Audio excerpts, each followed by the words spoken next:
Education is not just about lectures in classrooms. It is important for students of our profession to see a range of practical projects, witness other experiences, and learn from other cultures. ITE's Worldwide Learning Opportunities program gives young transport students and young professionals the chance to visit organisations overseas, then come back and report on what they have seen and learned. Here are a few of their stories and what more senior people have seen as a benefit of the program.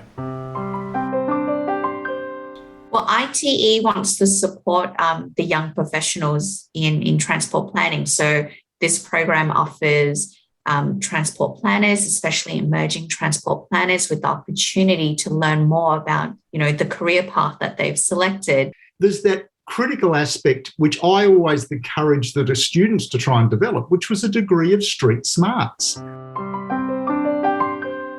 I went to Toronto in 2017 to attend the ITE annual conference and exhibit. I attended the Australasian Transport Research Forum, ATRF, in Auckland at the end of 2017. ATRF is a fairly technical conference. There was a wide range of technical streams from active transport through mobility as a service, future mobility, and traditional themes like transport modelling and economics. I used the funding to travel to Minneapolis, which is the city in the state of Minnesota in North America, in USA, and that's where the Student Leadership Summit was being held. There's a lot of great conferences in Australia, but I think it's a completely different experience when you do travel internationally to a different country, to meet the people there, to network there, and just to learn more about that specific country's transport culture and transport industry. And what we found is that these emerging professionals, they make great contacts, they come back and they spread, what a different country is doing and how perhaps Australia could follow or use something similar in our transport market as well. One of the big themes, both technically and within the ITE as an organisation, was around recognising and appreciating the importance of lots of different people, different technical backgrounds, different skill sets coming together. A recognition that no matter where you are in your career or your development or your learning, the opportunity to network and to meet people from different institutions, different geographies, different backgrounds is always going to be enriching. Definitely the conference helped with my networking.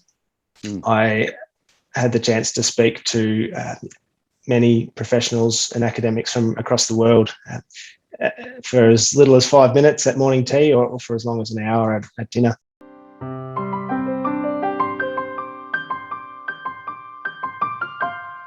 I was lucky that Minneapolis has an extensive network of these greenways, which are grade separated bike paths that run sort of generally below all the major arterials throughout the city, and they're usually tree lined and you can get to some really interesting places.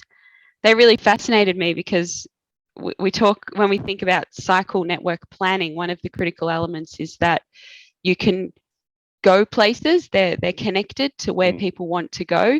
And in Minneapolis, it's such a complete web of bike paths. You can also walk and run on them, that you can really go anywhere in the city. And I found that fascinating. I made some good friends over there. One particular acquaintance that I made, Kristen Carlson, she was at the time a researcher at the Accessibility Observatory at the University of Minnesota, and she and I became friends, and I got involved with some committees related to the TRB, which is the annual research conference for transportation, and became a co-author in a book about accessibility. I was so thrilled to receive the Austraffic Worldwide Learning Opportunities sponsorship through the ITE to head over to Toronto. And when I got there and when I reflected afterwards, the absolute breadth of inspiration, both technically and personally, had my head spinning. And it's really been nice to reflect back today on some of the really important themes that were talked about that I noticed, that I engaged with at the time, that have only become increasingly relevant and important now. Communication is a fundamental benefit of the worldwide learning opportunity.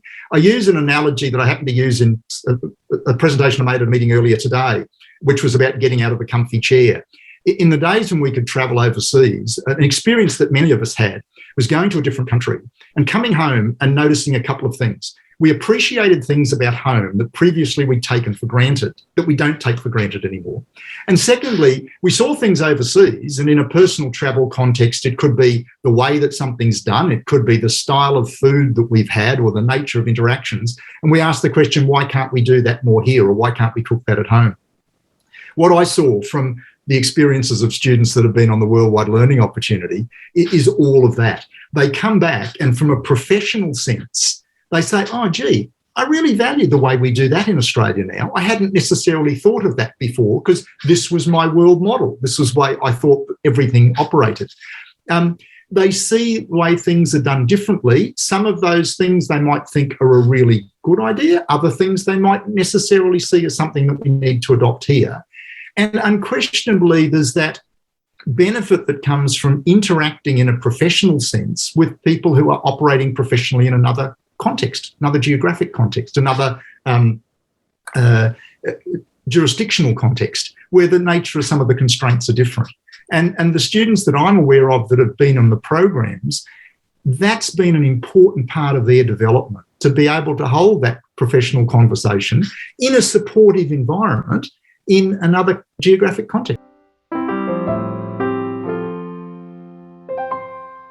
I personally have appreciated the benefits of networking from an early age.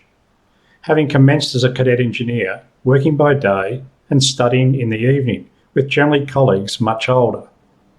The exposure to a mature network of people of different experiences is undeniably beneficial.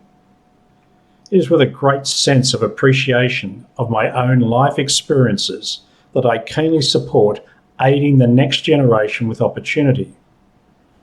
I am also impressed with the rapid benefit that the Worldwide Learning Opportunity Program has brought to the product delivery of ITE in Australia, in particular the Student Leadership Summit and on-campus activities. I strongly encourage others to join with Austraffic in funding the expansion of this significant program.